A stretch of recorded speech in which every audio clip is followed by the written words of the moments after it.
IPEM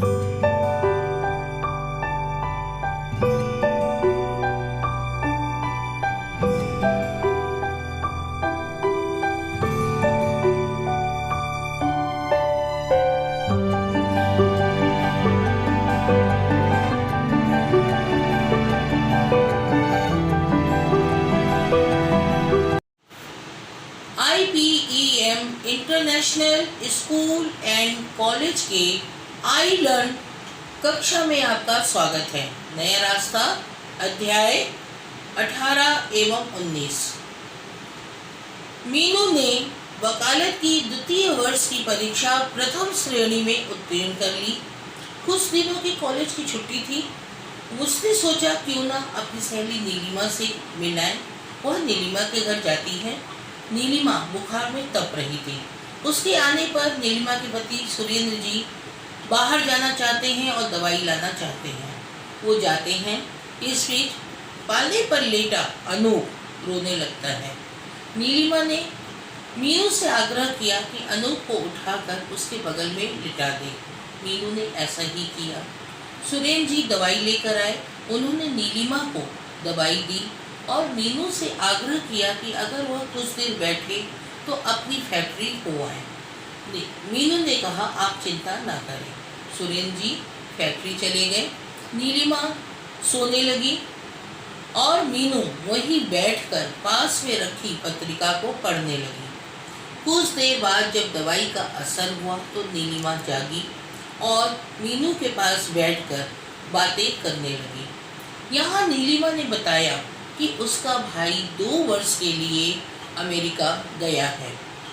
अब शायद ना लौटे, क्योंकि जो विदेश जाते हैं वो वहीं के वासी हो जाते हैं। यहाँ मीनू ने कहा क्या ये उचित है?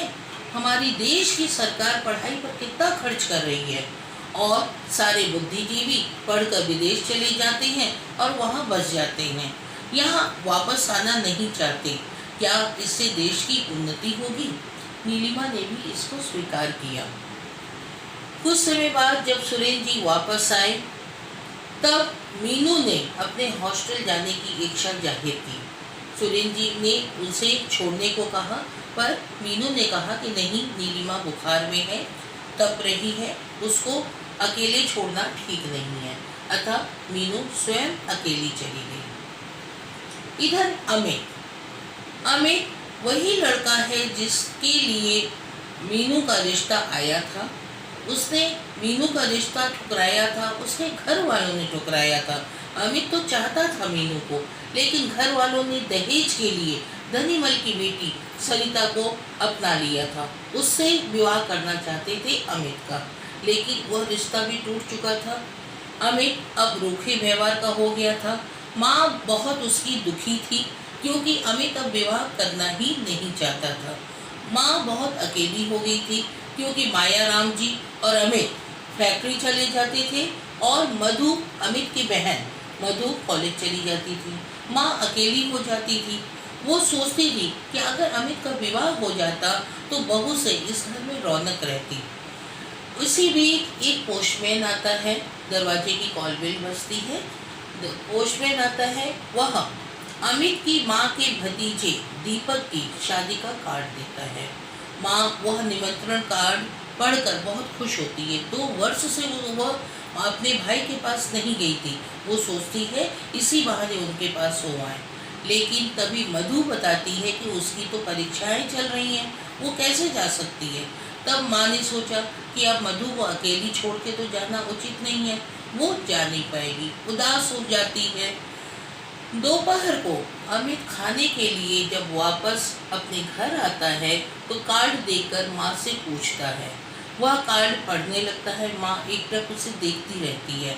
अमित ने ऐसा करते हुए माँ को देखा तो पूछा कि वो ऐसा क्यों कर रही हैं। तब माँ ने धीरे से उससे पूछा, बेटा दीपक तो तुमसे छोटा है, उसका विवाह हो रहा है, तुम मुझसे बड़े हो, क्या तुम विवाह नहीं करोगे?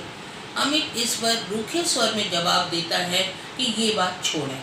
अमित खाना खाकर वापस फैक्ट्री चला जाता है। माँ बड़ी निराश, हताश हो उदास मन से सोचने लगती है कि क्या होगा। अंत में वो सोचती है अमित का दोस्त जो सुरेंद्र है, चलो उससे चलकर बात की जाए अमित के विवाह के लिए, शायद कुछ बात बने।